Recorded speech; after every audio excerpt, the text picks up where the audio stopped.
Perkenalkan, saya Miss Gabriela dari kelas B akan menjelaskan tentang sistem endokrin. Yang pertama itu pankreas. Di Pulau Langerhans terdapat sel alfa dan sel beta.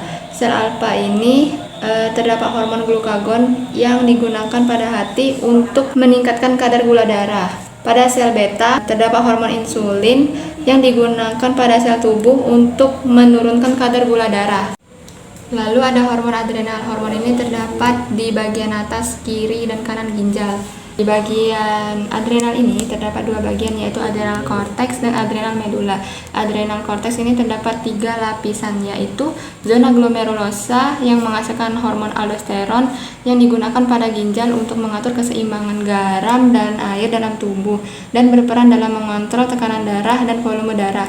Lalu lapisan kedua yaitu zona fasciculata yang menghasilkan hormon kortisol yang digunakan pada sel hati, lemak, otot, dan imun, yang berfungsi untuk mengatur kadar glukosa darah, mengatur metabolisme karbohidrat, protein, dan lemak, membantu mempersiapkan tubuh di situasi stres, mengontrol peradangan, dan mencegah sistem imun menjadi aktif. Ketiga ini ada zona retikularis yang menghasilkan hormon androgen yang terdapat pada organ reproduksi pria, otot, jaringan di adiposa, dan kulit, yang berfungsi untuk pengembangan seksual, regulasi massa otot, kepadatan tulang, metabolisme, dan mempengaruhi suasana hati dan energi. Adrenal medula. Adrenal medula menghasilkan hormon adrenalin dan non-adrenalin digunakan pada jantung, pembuluh darah, otot, dan hati, yang berfungsi untuk meningkatkan respon stres, yaitu respon fight or flight, meningkatkan pelepasan glukosa dari hati, dan mempercepat metabolisme serta keseimbangan sistem saraf.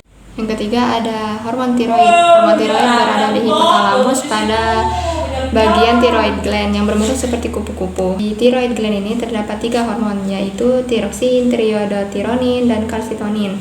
Di hormon tiroksin terdapat pada organ, jaringan, dan sel tubuh seperti jantung, otak, dan hati, yang berfungsi untuk mengatur metabolisme tubuh, mempengaruhi pertumbuhan dan perkembangan, membantu mengontrol suhu, serta mempengaruhi sistem saraf.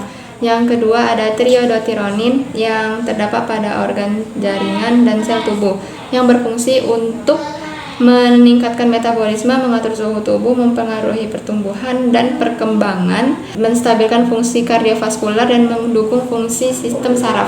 Lalu yang ketiga ada kalsitonin untuk tulang, berfungsi menurunkan kadar kalsium dengan cara menghambat aktivitas sel-sel tulang yang memecah tulang yang disebut dengan osteoklas. Sekian dari saya, terima kasih.